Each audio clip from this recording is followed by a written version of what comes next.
Ricardo. Bueno, vamos a cambiar de tema.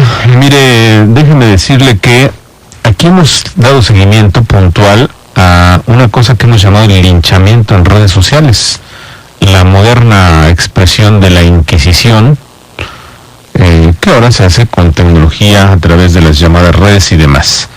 Humberto Eco, como sabe, también lo hemos platicado aquí, definió como legiones de idiotas a aquellos que utilizan las redes sociales para hablar de hechos a veces irrelevantes, a veces relevantes, a veces de interés público, y bueno, pues platican sin el menor fundamento y con el único propósito de ser tendencia, tener un mayor número de likes.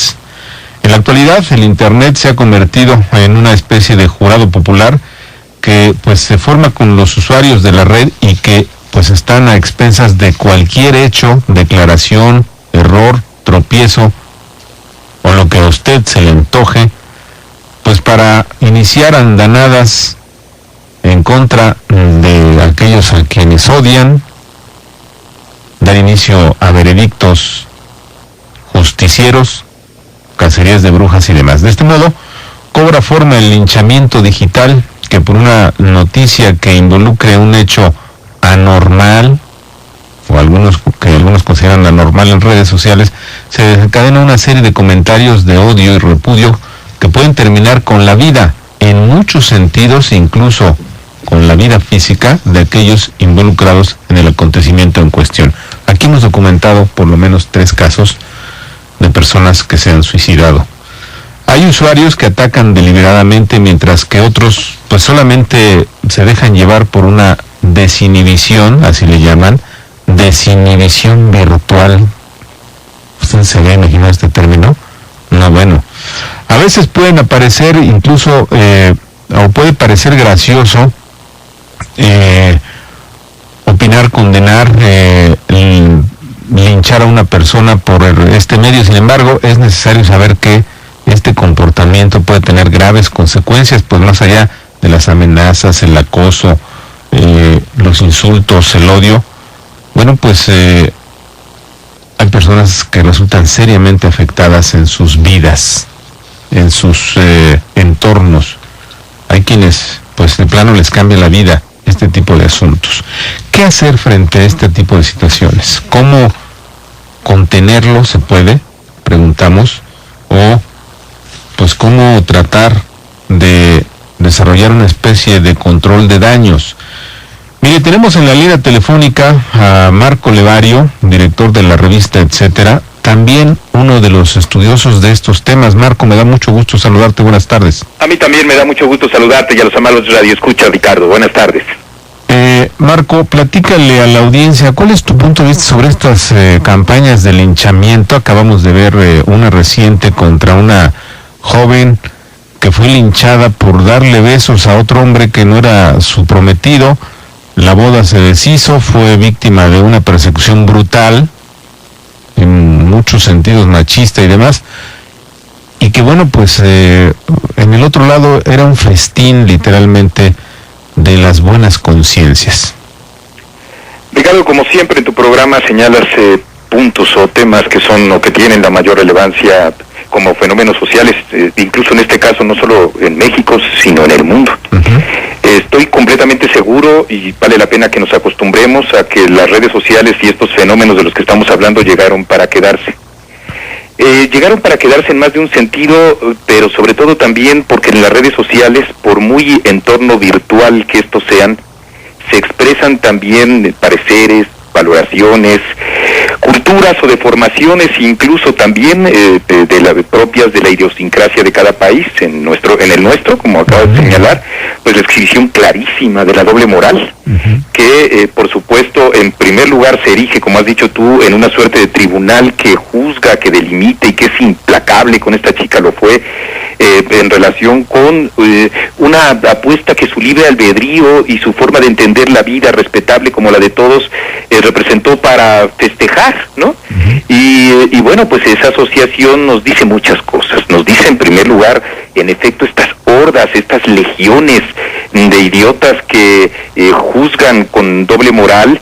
Nos dice también todo lo pequeño que todavía somos como país en relación con la manera de entender los devaneos de un hombre, porque si él lo hace es muy hombre, y si lo hace una mujer, entonces deteriorarla absolutamente en materia ética o moral.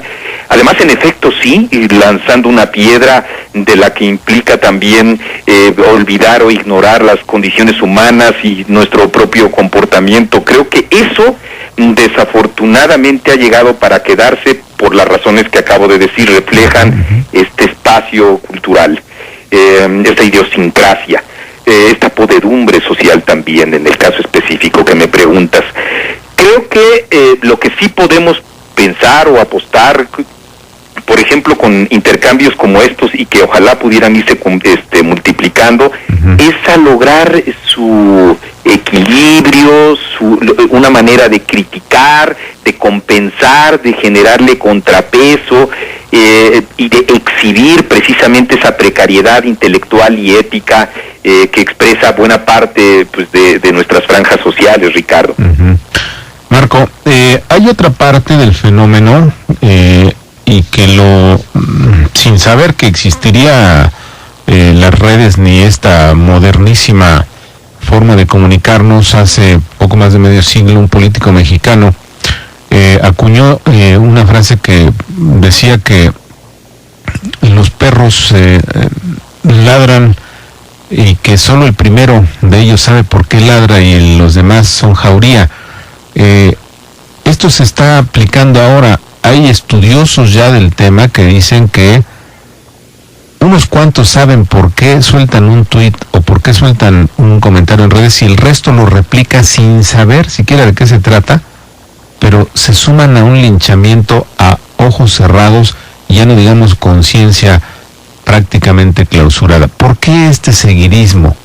Mira, tengo la impresión, Ricardo, y también hay estudios que señalan que no solo es esta suerte de contagio social y o para quedar bien o no, o participar o no de una determinada condena de orden social, pero también estoy seguro, y tú como periodista lo has vivido igual que yo, que hay siempre una intencionalidad, hay suerte de cuartos de guerra, en fin, de grupos que planean deliberadamente la difusión de comentarios en las redes sociales o en Facebook o en Twitter para defenestrar al otro con esa clarísima intención, y para ello utilizan distintas herramientas, los famosos bots, los robots, y también cuentas de carne y hueso que son retribuidas económicamente, los llamados trolls o troles, para estar, digamos, permanentemente fastidiando, denunciando, difamando al objeto de su causa política, cuando no incluso amenazando. Esas son operaciones políticas. El riesgo es también el que tú acabas de señalar hace unos minutos, que es el que se genera también contextos y, o permíteme el término, percepciones, de una manera tal en la que usuarios de carne y hueso, sin exigir calidad informativa o probidad ética o intelectual en el emisor de esta serie de basura electrónica, se hace parte o se contagia de esa suerte de linchamiento social. Entonces son distintos factores los que se ponen en juego en operaciones políticas digitales como estas, que las vemos cotidianamente. Acabamos de ver ataques contra un grupo de periodistas por, pues simple y sencillamente denunciar un delito. Sí, claro, y también omisiones. Omisiones, claro, sí. Es decir, hay periodistas que son atacados y amenazados con toda impunidad en las redes sociales, y aquí vemos distintos comportamientos. Quienes nos ocupamos de ello y denunciamos, entre otros tú, las amenazas que reciben periodistas de cualquier signo y las repudiamos, y al mismo tiempo que convocamos a que las autoridades investiguen, pero también existen legiones que ahí se callan, que propagan, que si la crítica es, como ocurrió contigo hace algunos meses, contra ti, o los amagos que te hicieron, o las amenazas que te hicieron a ti, los supuestos defensores en las redes sociales de la libertad de expresión se quedan callados porque tú no formas parte de sus causas. Y entonces ahí también tenemos un problema de índole político y social, cultural también, que es las amenazas que reciben unos periodistas son peores unas que otras dependiendo de los periodistas, de que coincidamos con esos periodistas. Es terrible. Marco, si nos permites, vamos a tener que ir a una pausa. En un par de minutos regresamos, si eres tan gentil. Desde luego que sí, Ricardo, aquí estoy. Gracias, Marco. Por lo pronto, rápidamente, Jennifer Valderas, platicando con Marco Levario, director de la revista Etcétera. Les recuerdo, esto no tendría que recordárselo porque seguramente usted ya sabe que es viernes de conversación extensa. Y bueno, pues el tema es este asunto de el linchamiento que vemos cotidianamente en redes sociales. Marco, ¿qué significa pues este fenómeno en donde de pronto pareciera que estamos descubriendo nuevo periodismo, según algunos, y de pronto todo el mundo cree ser periodista porque en su teléfono, en su computadora, puede soltar un insulto, una difamación, una agresión, y vivimos en una deformación absoluta en donde pues los géneros periodísticos, por ejemplo, han desaparecido y todo se ha convertido en agresión verbal. Marco. Así es, Ricardo. Yo creo que hay dos valoraciones con las que podríamos aproximarnos a comprender estos fenómenos sociales. Por un lado, me parece que hay una suerte de abandono en las empresas mediáticas, en las empresas de comunicación, que consideran, digamos, que en el plano horizontal de los usuarios digitales se puede encontrar periodismo. Es decir, vemos cada vez más en distintos portales y medios de comunicación tradicionales que entran a la apuesta digital, hay convocatorias para quienes con solo tener un teléfono o estar frente a una computadora pueden nutrir los contenidos de los propios medios, de tal suerte que eso puede explicar, entre otras razones, el hecho de que, digamos, abunde la información basura, que es, por cierto, también la más leída o la más observada por parte de los usuarios en todo el mundo, pero en particular en México con particular denuedo, por un lado. Por otro lado, también existe, pues, al conformarse ese tribunal que juzga en torno del trabajo del profesional de la comunicación, una suerte de igualación, en donde el usuario puede, con el yo creo, con el decir o con el insulto, igualarse con el reportero, con el periodista que investiga el dato y que tú y yo sabemos luego el trabajo que comprende indagar precisamente ese dato, su correlación, el ofrecimiento del contexto. Es decir, si para nosotros el objetivo profesional y ético es registrar una nota al mismo tiempo que intentar explicar el porqué de esa nota y simultáneamente tratar de comprender el efecto que ese hecho puede llegar a tener para un usuario que no tiene esa preparación más que la de juzgar al otro y participar en ese plano horizontal, le resulta más fácil juzgar e insultar como habitualmente lo hacen, insisto, como una forma de expresión social espontánea, pero también, por supuesto, como maquinaciones políticas de quienes no están de acuerdo con el trabajo que estamos haciendo y que en esa perspectiva lo que buscan es intimidar. Claro. Otro asunto, Marco, y me parece quizá que es el más preocupante, es que si bien las redes sirven, en mi opinión, para este tema de la pluralidad de ideas y de pensamientos, sirven en muchos sentidos para fortalecer a la democracia, también en el otro extremo sirven para destruirla. Y un ejemplo, decía yo, es esta suerte de unanimidades que convocan las redes, es decir, el pensamiento único. Si uno no piensa como se pone de moda pensar, entonces es uno traidor a la patria, es pues lo peor, perro del mal prácticamente. Y esto, pues para el buen entendedor, es una de las señales más antidemocráticas de la expresión pública. Sí, claro, como una expresión también de la sociedad, esta visión política de socavar al contrario en lugar de comprender o de incorporar sus puntos de vista es una variable, su opinión, ¿no? Sí, es una variable muy, muy clara. Insisto de nuevo, una cosa es la operación política que se yergue para tratar de descalificar al otro, y otra cosa es en efecto también esas expresiones espontáneas, digámoslo así, y de muy poca valoración de la democracia, que también se expresan en las redes.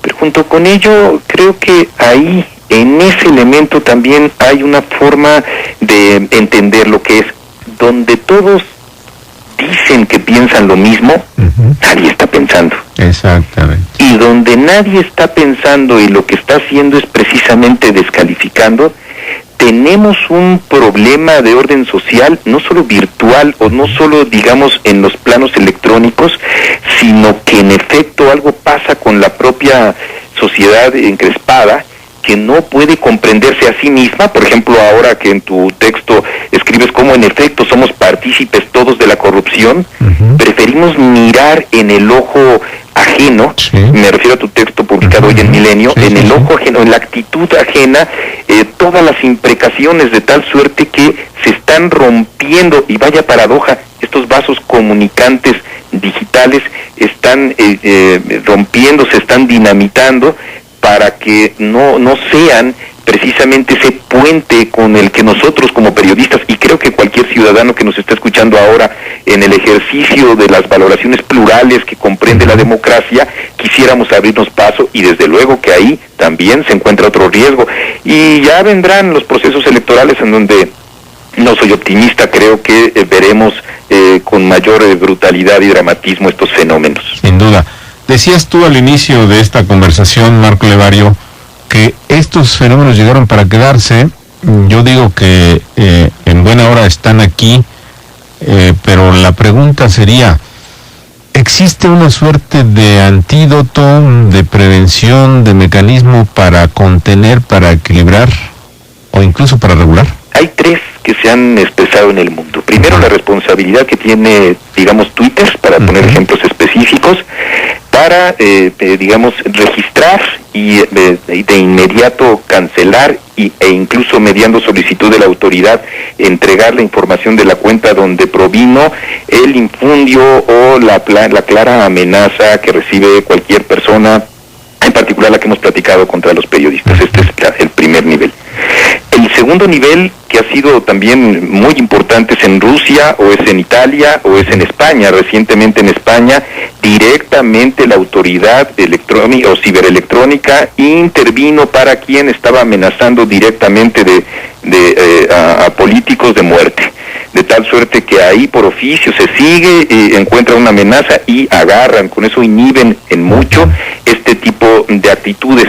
Y tres, sí, en efecto, esta suerte de autogestión, digamos, dentro de las propias redes sociales, que van, permíteme el término, quemando, que van exhibiendo cuentas reales o cuentas inventadas como eso, como lo que son troles, y eso es algo que estamos haciendo permanentemente los usuarios de nuestras cuentas en las redes cuando recibimos esos ataques, ¿no? Ya está ocurriendo, y son tendencias importantes, en México todavía incipientes, pero en Argentina o en Costa Rica llegan a tener un peso muy importante. Por ejemplo, cuando en Costa Rica hace 2 años se difundió un video de una entonces funcionaria, un video sexual de una entonces funcionaria del gobierno, muchos usuarios compartieron la idea de ninguna manera estar difundiendo eso que ataca con la vida privada. Son los elementos que he visto yo, digamos, a nivel internacional, y los que cotidianamente, pues tú y yo, en nuestro trabajo vamos también haciendo.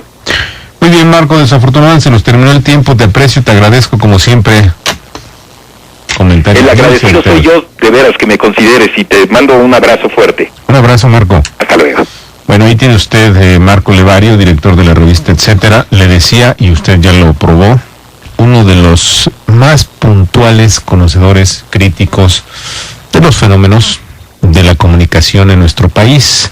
La revista Etcétera la puede usted consultar en línea. Es una revista especializada en medios de comunicación. Por ejemplo, es la revista que dio las primicias de las mentiras, ya sabe de quién, ¿no? Ya no le tengo que decir más, de la Ceñito. Bueno, vámonos con Martín Alonso, Soplamocos. Martín. ¿Qué tal?